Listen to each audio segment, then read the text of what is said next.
मेरे सपने में गणपति जी आए और उन्होंने कहा कि ये वॉल पे आप मुझे स्थापित कीजिए।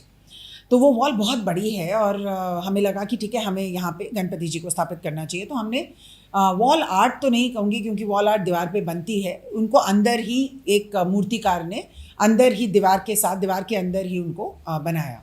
तो मैं जब ऑफिस जाती थी, मैं उसको एक पिक्चर मैंने उनको दी और मैंने उनको कहा कि आप ये बना दीजिए।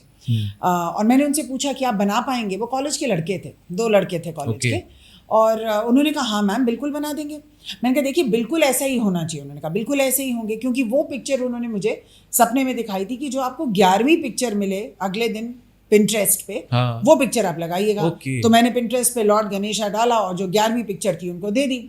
और जब वो गणपति लगभग बन गए, इट टुक 45 डेज, तो मेरे फादर ने बोला कि ये सूंड हमें ध्यान से देखी है ना पिक्चर? मैंने कहा हाँ बिल्कुल देखिए।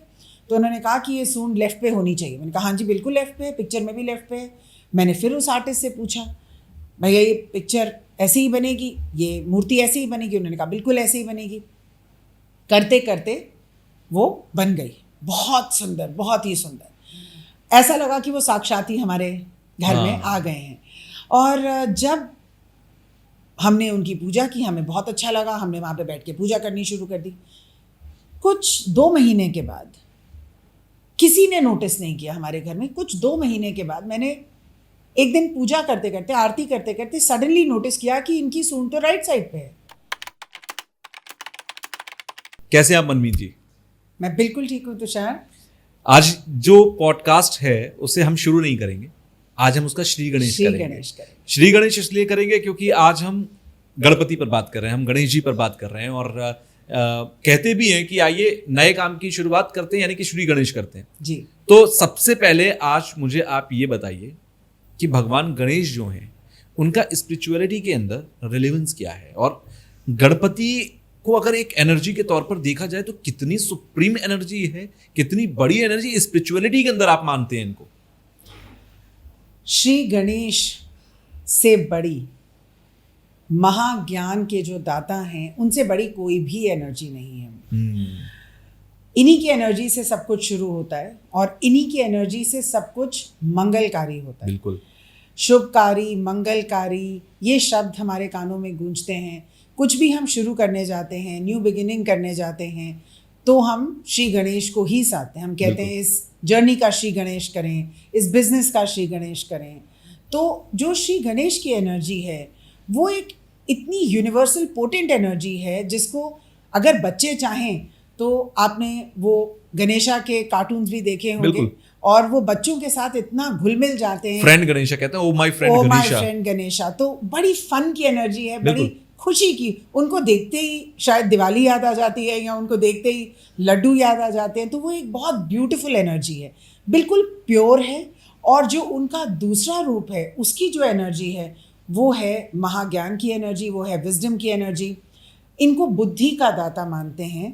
तो ये कहते हैं कि बुद्धि से कठिन काम भी सॉल्व हो सकते हैं। हर जगह ज़रूरी नहीं है कि हम बल का प्रयोग करें। Exactly. आज जिस दुनिया में हम रह रहे हैं, जितनी कैलामिटीज़ आ रही हैं, जितनी वॉर्स हो रही हैं, उसमें अगर हर एक व्यक्ति ये सोचे कि मुझे बुद्धि का प्रयोग करना है, तो आधी चीज़ों की हमें अपने रिसोर्सेज को वेस्ट करने की ज़रूरत हो ही ना। बिल्कुल। यानी कि अगर आपके पास बुद्धि है तो आप, कहते भी हैं, वैसे भी कहते हैं कि बुद्धि का प्रयोग करो तो बड़ी से बड़ी जंग जीती जा सकती है, वो भी आप कुछ करेंगे भी नहीं और ऐसे ही आप जीत लेंगे। तो गणेश जी कहीं ना कहीं बुद्धिदाता हैं और बुद्धि देते हैं, ये खुद में एक बहुत बड़ी बात है। गणेश जी के कई रूप हैं, मैं कह सकता हूँ multiple forms of Ganesh, Lord Ganesh के। ये फॉर्म्स जो हैं अलग अलग, जहां पर अष्ट विनायक की भी बात की जाती है, अलग अलग रूप, अलग अलग फॉर्म्स। क्या गणेश जी अलग अलग हैं या उनके अलग अलग रोल्स हैं? क्या है अलग अलग रोल्स?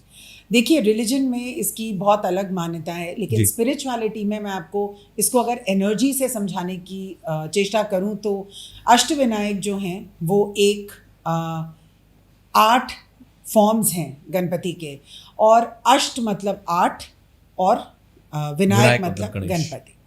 तो 8 का जो रेलेवेंस है, ये साल भी नंबर 8 का है। बिल्कुल। और 8वां घर एस्ट्रोलॉजी में कहते हैं कि ट्रांसफॉर्मेशन का है। बिल्कुल। तो गणेश जी की जो एनर्जी है, जो इनके अष्टविनायक फॉर्म है, वो एक्चुअली ट्रांसफॉर्मेटिव फॉर्म्स हैं।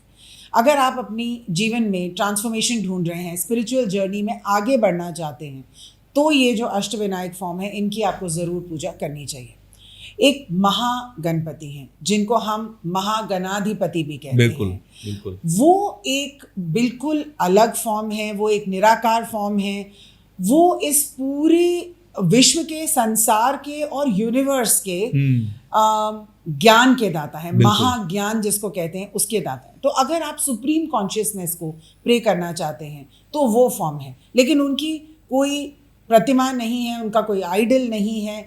तो ये एक फॉर्म है, इसीलिए स्पिरिचुअलिटी में इसकी ज़्यादा महत्ता है। बिकॉज हम जब एक हायर कॉन्शियसनेस के साथ कनेक्ट होने की कोशिश करते हैं तो हम महागणपति के पास जाते हैं। और जो गणपति का फॉर्म है वो साकार फॉर्म है, जिसको हम जानते हैं, जिनको हम मानते हैं, जिनको हम पूजते हैं। गणेश चतुर्थी पे हम उनको घर लाते हैं। बहुत सारे लोग लॉर्ड गणपति के जो फॉलोअर्स होते हैं वो ये कहते हैं कि हम इस फॉर्म के साथ बहुत कनेक्ट कर पाते हैं। बिल्कुल। जब हम घर लेकर आते हैं तो उसमें हम इस बात का बहुत ध्यान रखते हैं कि हमारे गणपति कैसे दिखने चाहिए। हाँ। क्योंकि हम ये मानते हैं कि अगर ऐसे दिखते हैं तो वो इसी रूप में मेरे घर पर आ रहे हैं। हाँ। तो रूप का मुझे लगता है कि बहुत ज्यादा मायने रखता है कि वो किस रूप में हम उनको पूज रहे हैं। क्योंकि इंसान थर्ड डायमेंशन में एक रूप के साथ ही कनेक्ट करता है। वहीं से आइडल वर्शिप भी आई। तो जब आप किसी चीज को प्रत्यक्ष देख पाते हो, उसकी लेंथ, विड्थ, हाइट होती है जैसे कि इस फोन की, तो आप उसको मानते हो, आप उससे कनेक्ट ज्यादा कर पाते हो। और जिस फॉर्म में गणपति हैं, उस फॉर्म में लोगों को बहुत अच्छे लगते हैं, क्योंकि बिल्कुल पीसफुल हैं, उग्र नहीं हैं। सही बात है। और वो कॉमन मैन के साथ खुशियों के प्रतीक हैं, मंगलकारी हैं। वो अपने कहीं ना कहीं साथी जैसे लगते हैं, साथी जैसे मेरे जैसे ही। और ऐसा लगता है कि अगर हमने गणपति को रख लिया तो अब सब अच्छा ही हो। हाँ। क्योंकि मंगल कार्य के वो जो है वो बिल्कुल। हाँ, घर में कोई भी अच्छा कार्यक्रम हो, शादी हो, हाँ, किसी का जन्म हुआ हो, कोई भी शुभ काम अगर हुआ है तो गणपति की पूजा तो होगी। मेरे को गणपति को देख के लगता है फेस्टिवल टाइम आ गया। हाँ। उनको देखते ही लगता है कुछ फेस्टिव होना चाहिए, ब्राइट कलर्स होने चाहिए। और वैसे भी गणेश चतुर्थी और गणेश महोत्सव एक फेस्टिव टाइम ही है। वो 10 दिन या 8 दिन या 9 दिन, जितने भी दिन गणपति आपके घर में, आपके घर में हर्षोल्लास होगा, आपके घर में खूब मौज मस्ती होगी, बहुत खाना भी होगा, बहुत खाना भी होगा। एग्जैक्टली। तो खुशियों के, ऐसा भी कह सकते हैं, खुशियों का त्योहार है वैसे। गणपति को खुशियों के देवता भी मान सकते हैं, लेकिन वो संतोष के देवता भी हैं। He is the god of contentment. Okay. और Ganpati is the child we all want to have. हर माँ बाप ये चाहते हैं कि हमारा बच्चा गणेश की तरह हो। तो श्री गणेश वो बच्चा थे जिन्होंने जो डिवोशन दिखाई है अपने पेरेंट्स के प्रति, कि उन्हीं को संसार मान लिया और उन्हीं के साथ चक्कर लगा लिए और बोला कि हो गई मेरी विश्व यात्रा। उसने बिल्कुल, उन्होंने ऐसा बोला कि यही मेरा संसार है। कौन माँ बाप आज ये नहीं चाहेगा कि उनके बच्चे उनसे अटैच्ड हों, उनकी तरफ डिवोटेड हों। बिल्कुल। और बुद्धिमान भी हो, ना वो लड़ें और वो सारे विवाद को बिल्कुल बुद्धि से सुलझा दें, उनको सब आता हो। आप श्री गणेश को देखिए, ऐसी कोई चीज़ नहीं है जो वो सुलझा नहीं सकते। इनफैक्ट मैं आज ये कहूँगी आपको, हम इतनी बड़ी बात करते हैं बोर्ड रूम्स में बैठ के, सीईओज के सामने बैठ के स्ट्रैटेजी की, आपने सुना ही होगा। बिल्कुल। आपका स्ट्रैटेजी प्लान क्या है, आपकी कंपनी का विजन क्या है, मिशन क्या है, स्ट्रैटेजी क्या है, आपका काम आगे कैसे बढ़ेगा। आप कभी कर लीजिए महागणपति की चैनलिंग, आपकी स्ट्रैटेजी ऐसे हो जाएगी। लेकिन वो हम नहीं सोचते। हम सोचते हैं कि हम अपना दिमाग लगाएं। बिल्कुल। आज जो बिजनेस में लोग अपना दिमाग लगाते हैं वो उनकी स्ट्रैटेजी होती है। लेकिन जब हम महागणपति से चैनलिंग करके ऑटोमेटिक राइटिंग के थ्रू वो ज्ञान लेते हैं, वो हमारे हायर सेल्फ के लिए होता है। तुषार, हम लिमिटेड हैं, हर इंसान लिमिटेड है, लिमिटेड ही सोच पाता है। बिल्कुल। जितना उसने पैसा सोचा है वो उतना ही सोच पाता है, क्योंकि उसका दिमाग वहीं तक सीमित है। लेकिन जब महागणपति की हम पूजा करते हैं या उनका ध्यान करते हैं, पूजा भी मैं नहीं कहूँगी, रिचुअल से ध्यान करते हैं, तो वो अनलिमिटेड हैं। हाँ। वो निराकार हैं। तो आप सोचिए कि वो आपको कहाँ तक लेके जा सकते हैं, आप अपने आप को कहाँ तक ले जा सकते हैं और वो आपको कहाँ तक ले जा सकते हैं। और महागणपति का टेम्पल रंजन गांव में है, और ऐसा कहते हैं कि अगर वहाँ चले गए तो आपके बिल्कुल थर्ड आई जो आपकी है वो एकदम खुल जाती है और आपका क्राउन चक्रा एकदम खुल जाता है। अच्छा। और वहाँ से जो आपको ज्ञान प्राप्त होता है, लोग क्या गलती करते हैं, जाते हैं, दर्शन करते हैं, बहुत भीड़ में, बहुत भीड़ है, वापस आ जाते हैं। लेकिन उस जगह पे आपको कम से कम 72 आवर्स रहना है, चाहे आप पास के किसी होटल में रहिए, दिन रात जाइए, वहाँ पे बैठिए, मंदिर के प्रांगण में बैठिए, उनका ध्यान करें और बोले कि हे महागणपति, मैं तो बिल्कुल एक छोटा इंसान हूँ, सीमित इंसान हूँ, आप मुझे अपने साथ जोड़िए। और उसके बाद आप अपनी इंट्यूशन को देखिए, आपके जो आइडियाज़ आएंगे, आपके दिमाग में सडनली आएगा कि अरे मुझे ऐसा करना चाहिए। हाँ। और आपको लगेगा कि ये मैंने कहाँ से सोचा। अगर आप वहाँ पे 72 आवर्स मेडिटेशन करके आएंगे, आपके जो आइडियाज़ आएंगे वो आपके नहीं होंगे, वो उनके आइडियाज़ होंगे। चाहे आपको कितने भी इम्पॉसिबल लगें, अगर आप उनको इम्प्लीमेंट करेंगे, आप अपने जीवन को, अपने बिजनेस को, अपनी फैमिली को, अपने सुखों को एक नए लेवल पे ले जाएंगे। बिल्कुल। अच्छा, आपने आइडल वर्शिप की अभी बात की थी। जब मूर्तियों की मैं बात करता हूँ तो एक गणेश जी के बारे में खास तौर पर कहा जाता है कि मूर्ति हम जब घर लेकर आए, क्योंकि गणेश चतुर्थी पर हम भी गणेश महोत्सव में अपने घर पर गणपति लेकर आते हैं, तो ये कहा जाता है कि इनकी जो सूंड है वो हमें ध्यान रखना चाहिए कि राइट साइड में कि लेफ्ट साइड में, किस तरफ होनी चाहिए घर पर गणपति अगर आप लेकर आ रहे हैं तो। इस पे तो मैं आपको पहले अपना एक्सपीरियंस बताऊंगी, जो अच्छा। बहुत ही चमत्कारी ही कह लीजिए है। और ये मैं इसलिए भी इस पॉडकास्ट में शेयर कर रही हूँ क्योंकि ये क्वेश्चन बहुत लोगों के मन में होता है। बहुत बार हमें लॉर्ड गणेशा के आइडल्स लोग गिफ्ट कर देते हैं। हाँ। सबसे पहले तो हमें गिफ्टिंग नहीं करनी चाहिए। ओके। हमें अपने गणपति खुद लाने चाहिए। अगर आपको किसी ने गिफ्ट कर दिया है तो या आप उसे मंदिर में आगे गिफ्ट कर दें, या आगे किसी को गिफ्ट करना चाहें तो कर दें, लेकिन आपको श्री गणेश के गिफ्ट्स एक्सेप्ट नहीं करने चाहिए। ओके। उनकी जो इंटेंशन है श्री गणेश के साथ, या उनका जो रिश्ता है, वो एनर्जी आप अपने पास ले रहे हैं, लेकिन आपका तो अपना रिश्ता है, आपकी अपनी एनर्जी है। तो हमें अपनी एनर्जी में कोशिश करनी चाहिए कि हम अपनी एनर्जी में रहें।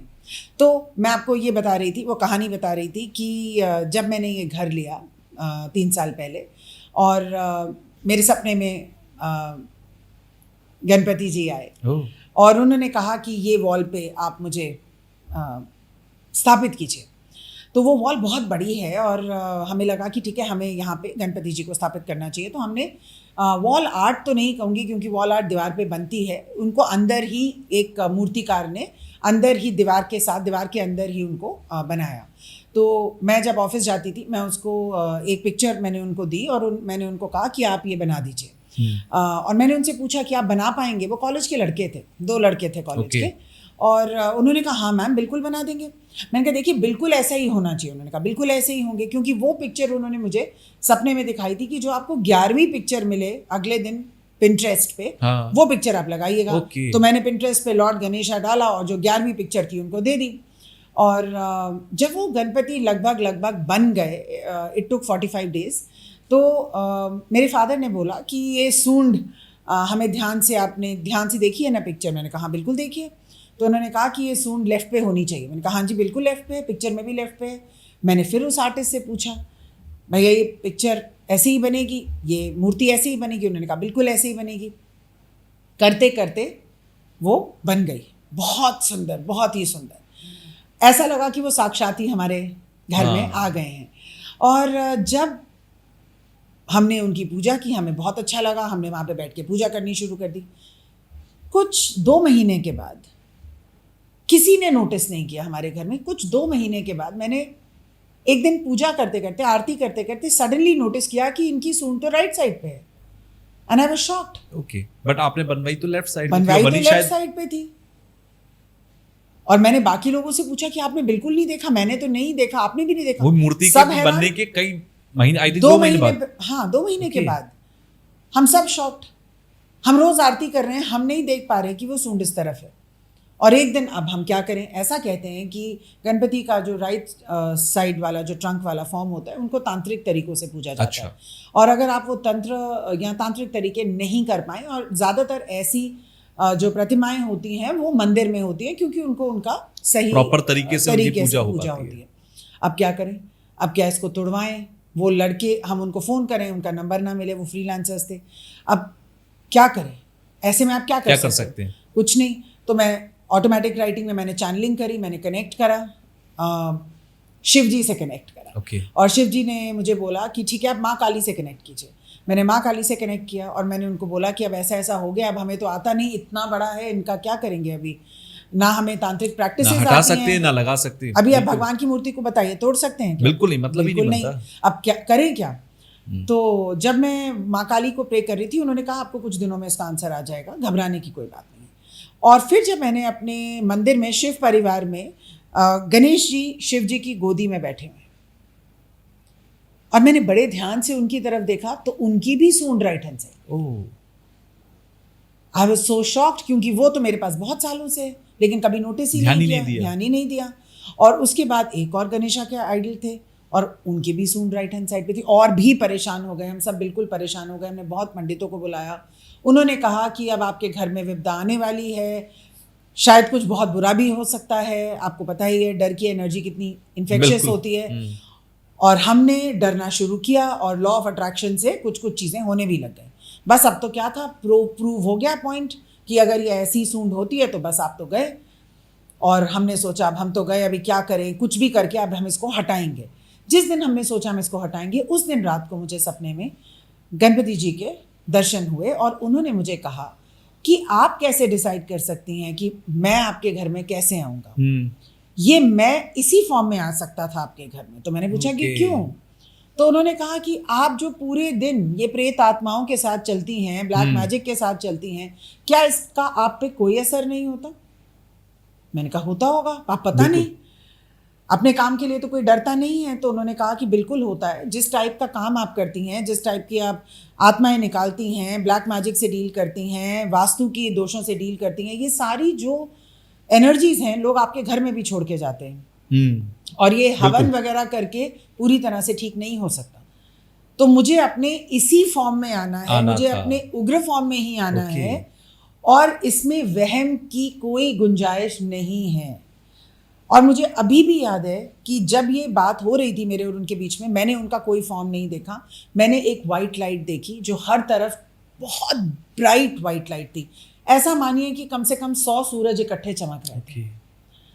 और मेरे को केवल आवाज़ आ रही थी। आज मैं ये आपको आराम से बोल सकती हूँ कि वो महागणपति थे, क्योंकि कोई फॉर्म नहीं था और आवाज़ भी जैसे भारी और आकाशवाणी जैसी होती है। बिल्कुल। उस दिन के बाद मैंने लोगों को ये बताना शुरू किया कि राइट साइड की सूंड हो या लेफ्ट साइड की, आप कोई नहीं है डिसाइड करने वाले। श्री गणेश को जिस रूप में आपके घर आना है वो उसी रूप में आएंगे, और जिस रूप में आपको उनकी ज़रूरत है वो उसी रूप में आएंगे। तो अब मैं, आपको पता है, ज़्यादा स्पिरिचुअल हूँ, रिलीजियस के वहम कम मानती हूँ। वैसे तो रिलीजियस हूँ, पर मैं वहम को नहीं मानती। मैं डर की एनर्जी को कभी बढ़ावा नहीं देती। तो जितने भी लोग पॉडकास्ट देख रहे हैं, अगर आपके पास ऐसे गणपति जी हैं जिनकी सूंड राइट को है, तो आप समझ जाइए कि आपकी ज़िंदगी ट्रांसफॉर्मेशनल है। आपका 8वां घर भारी है। भारी का मतलब डरने की बात नहीं है, उसमें प्लैनेट्स हैं। और आपका लाइफ पर्पस कहीं ना कहीं स्पिरिचुअलिटी के साथ जुड़ा है और एक ट्रांसफॉर्मेशन के साथ जुड़ा है। बिल्कुल। तुषार, हमने माँ काली के पॉडकास्ट में ये बात करी थी कि माँ काली का जो एक वर्ड होता है वो होता है ट्रांसफॉर्मेशन, और एक वर्ड होता है एंडिंग्स। बिल्कुल। Endings, everything will and. Okay. And उसके बाद Shri Ganesh, new beginnings, endings and beginnings, endings and beginnings. कुछ खत्म होगा तभी कुछ शुरुआत होगी। बिल्कुल। तो जब हम श्री गणेश को इतने प्यार से वेलकम करते हैं, आइए आइए हमारे घर में न्यू बिगिनिंग कीजिए, मेरा क्वेश्चन आपसे ये है, क्या हम एंडिंग के लिए भी रेडी हैं? जब कुछ एंड होगा तभी कुछ, किसी चीज, नई चीज की शुरुआत, तभी नई शुरुआत, तभी गणपति आएंगे। जी। जब भी आप नई शुरुआत मांगते हैं, पहले कुछ बंद होगा। अगर मुझे किसी नए घर में शिफ्ट होना है, चाहे मैं इस घर को ना बेचूं, लेकिन यहाँ का चैप्टर क्लोज होगा तो कहीं का चैप्टर शुरू होगा। So when we say that Ganesha, lord Ganesha is about beginnings, it is also about endings. End करेंगे तभी तो शुरुआत, एंड करेंगे तभी शुरू करेंगे। इसलिए बहुत जरूरी है कि जब हम बिगिनिंग की एक्साइटमेंट में होते हैं, उस समय हमें अंत के लिए भी प्रिपेयर्ड रहना चाहिए। अच्छा, गणेश चतुर्थी अब बहुत करीब है, आने को है, और गणेश महोत्सव होता है। ये कितना प्रीशियस टाइम है। अगर मैं मान लीजिए गणपति से कनेक्ट होना चाहता हूँ, महागणपति से कनेक्ट होना चाहता हूँ, तो इसके तरीके क्या होता है ये तो आप खैर बताएंगे, लेकिन ये कितना प्रीशियस टाइम है उन लोगों के लिए जो कहते हैं कि मैं गणपति से कनेक्ट होना चाहता हूँ या फिर मेरे लॉर्ड जो है वो गणपति है। इतना ज़्यादा प्रेशियस टाइम है कि शायद इसका कोई सेकंड टाइम है ही नहीं। आप जानते हैं कि अभी श्री विष्णु निद्रा में चले गए हैं और जब गणेश चतुर्थी आएगी तो उन दिनों में lord Ganesha will take over the world. वो इस पूरी सृष्टि का, इस पूरी दुनिया का की बागडोर उनके हाथ में होगी। ऐसे टाइम पे अगर हम लॉर्ड गणेशा को पूजते हैं, ऐसे टाइम पे अगर हम उनकी साधना करते हैं, अगर हम कोई संकल्प लेते हैं, तो उसका जो विजडम है, उसका जो ज्ञान है, देखिए आप इस बात को हमें समझना ही होगा कि हम कोई भी साधना करते हैं, कोई भी ज्ञान करते हैं, कोई भी ध्यान करते हैं, कोई भी अध्ययन करते हैं, आध्यात्मिका को फॉलो करते हैं, फाइनली हम क्या ढूंढ रहे हैं? हम एक डायरेक्शन ढूंढ रहे हैं। बिल्कुल। हम एक ज्ञान ढूंढ रहे हैं अपनी जीवन को बेटर बनाने के लिए। सिंप्लीफाइड तरीके से मैं यही बोलूँगी। अब किसी के लिए वो बेटर खाने से आएगा, किसी के लिए गाड़ी से आएगा, किसी के लिए बंगले से आएगा, किसी के लिए शादी अच्छी होगी तो आएगा, जो भी है, लेकिन हम एक डायरेक्शन ढूंढ रहे हैं। बिल्कुल। और उस डायरेक्शन को कैसे ढूंढा जाए और कैसे इम्प्लीमेंट किया जाए। तो जो महागणपति का गणेश चतुर्थी का टाइम होता है, वो एक आइडियल टाइम होता है जहाँ पे आप गणेश जी की साधना करके उनसे क्लैरिटी और डायरेक्शन मांग सकते हैं। तो इसमें अगर आप ओम गण गणपते नमः का भी जो सबसे सिंपलेस्ट उनका मंत्र है, इसका भी संकल्प लें, 11 दिन का संकल्प लें, 7 दिन का संकल्प लें और एक नंबर ऑफ चैंट्स को सोचें। एक और चीज़ मैं आपको बताना चाहती हूँ और अपने दर्शकों को भी, लोग सोचते हैं कि हमने मंत्रा चैंट कर लिया तो हो गया, लेकिन मंत्र क्या कर रहा है? मंत्र आपकी एक शक्ति को उजागर कर रहा है। बिल्कुल। आपको परमात्मा से कनेक्ट कर रहा है। उसके बाद क्या होगा? लोग सोचते हैं हमने परमात्मा से कनेक्ट कर लिया, शायद थोड़ी देर के लिए कर लिया होगा, अब परमात्मा हम पे दया करके हमारी जिंदगी ठीक कर देंगे। लेकिन बात ये नहीं है। आपको वहां से ज्ञान लेना होगा, उस ज्ञान को अपनी जीवन में इम्प्लीमेंट करना होगा। अगर मुझे आज बेटर होना है तो मैं परमात्मा से सिर्फ ये कह सकती हूँ कि मुझे अच्छी बुक्स की तरफ ले जाएं, अच्छे पॉडकास्ट की तरफ ले जाएं, ताकि वहाँ पे जो मैं सुनूं उसको मैं अपने जीवन में उतार सकूं और एक बेटर ह्यूमन बीइंग की तरह बिहेव कर सकूं। एग्जैक्टली। क्या फ़ायदा हमने संकल्प लेके इतने मंत्र करे और जैसे ही हम बाहर निकले हम अपनी वाइफ से झगड़ा कर लें, हम अपने हस्बैंड को खरी खोटी सुना दें, हम अपने बच्चे को डांट दें, फिर उन मंत्रास का और आपकी लाइफ का कोई मेल नहीं है। First motive is to be a better human being. Exactly. So what is spirituality? Spirituality मतलब एक कॉन्शियस तरीके से जवाब देना, रिस्पॉन्ड करना, रिएक्ट ना करना। एक एनिमल और एक इंसान में यही अंतर है कि एक एनिमल एकदम ट्रिगर होकर रिस्पॉन्ड करता है और एक इंसान ट्रिगर नहीं होता, क्योंकि बुद्धि चाहिए है उसके पास। तो बुद्धिदाता कौन है? बिल्कुल। बुध ग्रह को के स्वामी कौन है?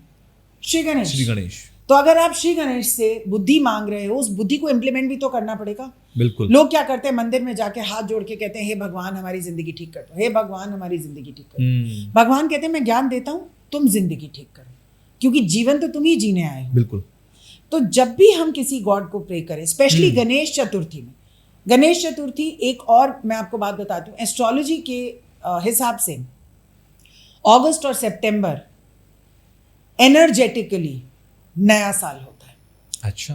देखिए, हिंदू कैलेंडर में अप्रैल मानते हैं, बिल्कुल। इंग्लिश कैलेंडर में जनवरी मानते हैं। एनर्जेटिक कैलेंडर को सितंबर से शुरू होता है। अगस्त एंड सितंबर जितने भी लोग देख रहे हैं, आप अपनी जिंदगी के सारे ट्रांसफॉर्मेटिव एक्सपीरियंसेस देख लीजिए, चाहे वो किसी की डेथ हो, चाहे आपको कोई बहुत बड़ा ज्ञान प्राप्त हुआ हो, चाहे आपकी स्पिरिचुअल जर्नी हो, कुछ ना कुछ इस महीने में ऐसा होगा जो आपको एक नए रास्ते पे ले जाएगा। मेरा अपने दर्शकों से पूरा अनुरोध है कि आप पिछले 10 साल में जाएं और अगस्त और सितंबर में क्या हुआ था इसको लिखें। आपको बिल्कुल पता चल जाएगा कि ये एक टाइम है। इसीलिए तो गणेश चतुर्थी है। गणेश चतुर्थी नई शुरुआत, मतलब पुराने एनर्जी पैटर्न्स को पीछे छोड़ दें। सपोज आपका एनर्जी पैटर्न डर का है, आपको हर टाइम डर ही लगता रहता है, या लो सेल्फ कॉन्फिडेंस लगता है, या आप दूसरों की निंदा करते हैं, या आप गॉसिप में घुस चुके हैं, या आपको बहुत गुस्सा आता है, गुस्से पे कंट्रोल नहीं है, तो अब गणेश चतुर्थी आपके लिए एक नया जीवन जीने का वक्त है। बिल्कुल। यहाँ से आप अपनी नई जीवन की शुरुआत कर सकते हैं। नए बिहेवियर्स की शुरुआत कर सकते हैं, नए डाइट प्लान की शुरुआत कर सकते हैं। आप सोच सकते हैं मैं ज़्यादा स्वस्थ रहूँगा, अपनी सेहत पे ज़्यादा ध्यान दूंगा, मैं इस रिलेशनशिप को अगली गणेश चतुर्थी तक ठीक करके ही रहूँगा। बच्चे यहाँ पे संकल्प ले सकते हैं, कंपेटिटिव एग्जाम्स में आप ले सकते हैं, आप बच्चों को किसी फोकस एंड कंसंट्रेशन की मेडिटेशन में डाल सकते हैं। This is the time for new beginnings. इस टाइम को हमें बिल्कुल नहीं गंवाना है। आप अपने सारे गोल्स एक पेपर पे लिखिए, लॉर्ड गणेशा के पैरों में रख दीजिए और उनको बोलिए कि इन गोल्स को करने के लिए मुझे क्या क्या करना है, इसकी बुद्धि आप मुझे दें। अगर बुद्धि मिल जाएगी तो हम कर खुद लेंगे। बुद्धि बहुत जरूरी है। अच्छा, एक गणेश महोत्सव जब होता है, घर में हम गणपति लेकर आते हैं तो उनका विसर्जन करने का भी एक पैटर्न होता है, एक तरीका होता है। और उस वक्त पर बहुत लोग इस बात को मानते हैं कि अरे गणपति हम लेकर आए हैं, उनका विसर्जन करना क्यों है, उनको विसर्जित क्यों करना है। इस पर क्या स्पिरिचुअलिटी कहती है, इस पर क्या फैक्ट्स कहते हैं? बहुत ही अच्छा क्वेश्चन है।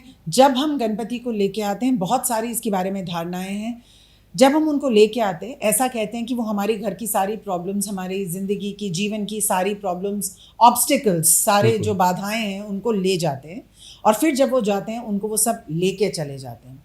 अब हम जब भगवान का आह्वान अपने घर में करते हैं तो हम एक एनर्जी को लेके आ रहे हैं, उसके साथ अपनी एनर्जी को जोड़ रहे हैं और फिर हम उनको वापस सोर्स में मिलने के लिए डाल रहे हैं, जहाँ से आदि और अंत, सेम साइकिल।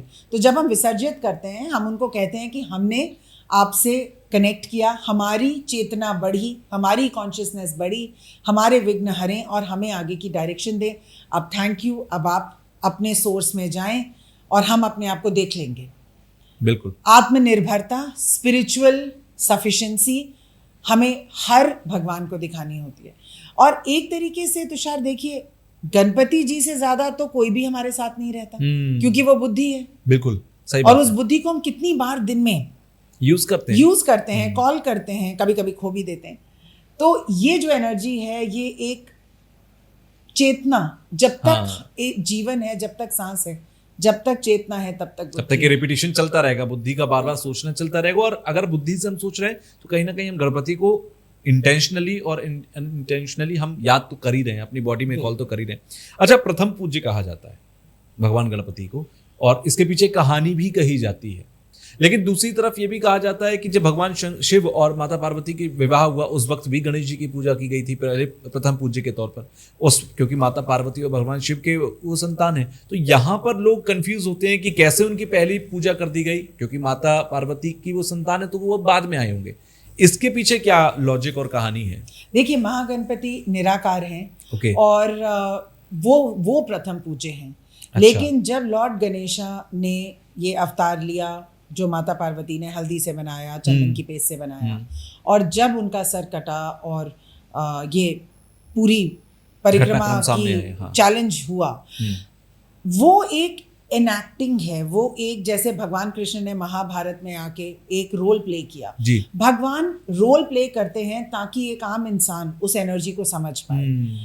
नहीं तो अगर हमें सिर्फ ये बताना है कि हम महागणपति को सबसे पहले पूजते हैं, ओके, लेकिन जब हम इसकी स्टोरी सुनते हैं, हम कहते हैं उन्होंने अपने माँ और पिताजी की प्रदक्षिणा करी और पूरे संसार उन्हीं को मान लिया, तो उनको प्रथम पूज्य का वो दिया गया। तो ये स्टोरी के साथ एक आम इंसान रिलेट कर पाता है और वो इस बात को समझ पाता है। लेकिन महागणपति की पूजा होती है। इनफैक्ट जब शिव जी का युद्ध हुआ था, जो असुर थे उनके साथ जो युद्ध हुआ था, त्रिपुरासुर का जब युद्ध था, तो महागणपति की पूजा भूल गए थे ये करना। और उन्होंने गुस्से में उनका जो रथ था उसको गिरा दिया, शिव जी का जो रथ था उसको भी गिरा दिया, और फिर उनको वापस आना हुआ और उन्होंने शुरू से फिर से उनका आह्वान किया, महागणपति जी की पूजा की। और ऐसा कहा जाता है कि महागणपति जी ने त्रिपुरासुर के वध में भगवान शिव का साथ दिया था। तब तक तो गणेशा पैदा नहीं हुए थे। तो वो जो एनर्जी है वो है प्रथम पूज्य। बिल्कुल। अगर एनर्जी की बात करूं तो आपने महागणपति की जो एनर्जी का जिक्र किया, ये खुद में बहुत, मतलब ये गणेश जिनको हम पूछते हैं उनकी भी एक वो रॉ एनर्जी है, वो एक रॉ फॉर्म ऑफ एनर्जी है जहां से हम सब गणेश जी की उस एनर्जी को अपने पास लेकर आ रहे हैं। आपने भी बीच में एक बात का जिक्र किया कि शिव जी को जरूरत पड़ी तो उन्होंने गणेश जी की पूजा की। ऐसे ही जगह जगह पर हर कहीं हमें देखने को मिलता है कि गणेश जी की पूजा की गई। क्या गणपति की जो एनर्जी है वो एक ऐसी एनर्जी है जिसकी जरूरत भगवानों को अपने जीवन में भी पड़ी, चाहे वो त्रिपुरासुर का वध करना था तब हो, या फिर कोई और युद्ध रहा हो वहां पर भी पूजा की गई? गणेश जी की पूजा एक ठीक है प्रथम पूज्य इसलिए तो करते ही हैं, दूसरा एक क्या लॉजिक है कि कहाँ क्यों करनी चाहिए, इसकी जरूरत क्यों है? इसकी जरूरत इसलिए है क्योंकि वो बुद्धि के दाता हैं जी। तो जब हमारे पास उतनी बुद्धि होगी, हमारे पास वॉर की स्ट्रैटेजी होगी, तो हम अपने शत्रु को आराम से डिफीट कर सकते हैं। जब भी हमारे पास एक गणेश जी की जो एनर्जी होगी, कोई भी प्रॉब्लम को आप आसानी से हल कर सकते हैं, क्योंकि हर एक प्रॉब्लम का हल करने के लिए हमें बुद्धि की आवश्यकता होती है। बिल्कुल। तो मैं यही कहूँगी कि जो महागणपति की एनर्जी है, नॉलेज की है, महाज्ञान की है। आपको मालूम है कि गणेश जी ने महाभारत भी लिखी थी। बिल्कुल। और महाभारत को लिखते समय भी वेद व्यास जी ने यही कहा था, वो बोले जा रहे थे और वो गणेश जी लिखे जा रहे थे। तो ऐसी एनर्जी जो थी उनकी कि वो इतनी तीव्रता से समझ पाते थे कि क्या लिखना है, क्योंकि वो सिर्फ बोल रहे थे। सोचिए किसी की बोलने की और लिखने की एनर्जी को जब आपको मैच करना हो, तो बिल्कुल फास्ट एनर्जी है गणेश जी की, क्योंकि बुद्धि बहुत तेजी से चलती है। बुद्धि बहुत तेजी से है। तो यानी कि हमें लगता है कि बच्चों को खास तौर पर जो जिनकी बुद्धि को लेकर माँ बाप भी चिंता रहते हैं कि बुद्धि तेज रहे मेरे बच्चे की, जब वो बच्चे परवरिश के दौर में होते हैं, भगवान गणेश की पूजा बच्चों को करनी चाहिए। बिल्कुल करनी चाहिए। और ये फोकस एंड कंसंट्रेशन के, विजडम के, नॉलेज के, एजुकेशन के गॉड होते हैं। और ऐसा भी कहते हैं कि अगर भगवान गणेश का आपके पास फोटो हो और आप वहाँ पे बैठ के पढ़ रहे हो, आपके बच्चे के स्टडी टेबल पे ही आप भगवान गणेश का फोटो हो, तो उनकी जो, और साथ में माँ सरस्वती का हो, तो उनकी जो रिटेंशन होती है वो बहुत होती है। ऐसा भी कहते हैं कि जिन लोगों को मेंटल डिसऑर्डर्स हैं, बाइपोलर है, डिप्रेशन है, स्किज़ोफ्रेनिया है, किसी न किसी तरीके से किसी ने उनकी बुद्धि को हर लिया है, ऐसे माँ बाप को ज़रूर संकल्प लेके गणेश चतुर्थी पर अपने बच्चों की मेंटल हेल्थ के लिए प्रे करना चाहिए। और बच्चे अच्छी कंपनी में रहें, बच्चे अपनी बुद्धि यूज़ कर पाएँ, उनको पता हो कि कौन सा दोस्त अच्छा है, कौन सा नहीं अच्छा है। आज की डेट में ये बहुत ज़रूरी है, बिकॉज टीनेजर्स आज की डेट में बिल्कुल डार्कनेस के रास्ते पे जा रहे हैं। तो मैं ये कहूँगी कि जिसके भी बच्चे हैं, जितने माँ बाप हैं जिनके बच्चे हैं, वो गणेश चतुर्थी पे संकल्प ले ही लें। 11 दिन का संकल्प लें और अपना मंत्रोच्चारण करें और ये प्रे करें कि गणपति जी की जो एनर्जी है, जो उनका विजडम है, वो उनके बच्चों में जरूर जाए। माता लक्ष्मी के साथ भी गणेश जी की पूजा होती है दिवाली पर। जी। माता लक्ष्मी के साथ गणेश जी की पूजा क्यों होती है?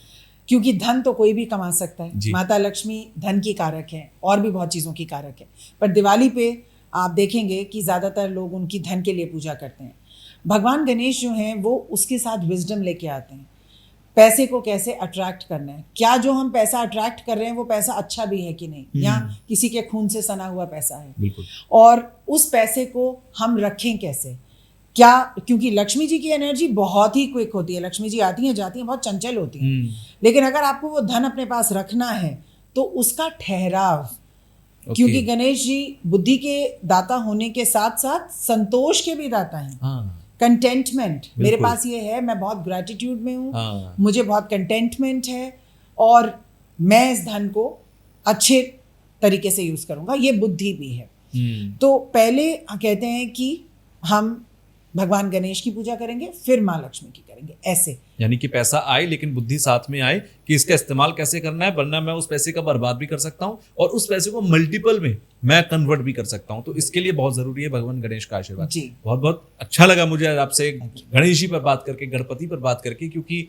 गणेश चतुर्थी भी है, गणेश महोत्सव भी है और पूरा देश इस वक्त जो है वो गणेश जी की पूजा में लगा हुआ है। बिल्कुल। तो या फिर लगेगा, जब भी ये पॉडकास्ट लोग देख रहे हैं तो डिपेंड करता है टाइमिंग क्या है। बट बहुत अच्छी बातें आपने की हैं और गणेश जी को लेकर बहुत सारा नॉलेजेबल कंटेंट जो है, कहानी किससे, वो सारी एक जगह है, बट जो नॉलेजेबल कंटेंट है नॉलेज का, वो आपने दिया, उसके लिए बहुत बहुत थैंक यू।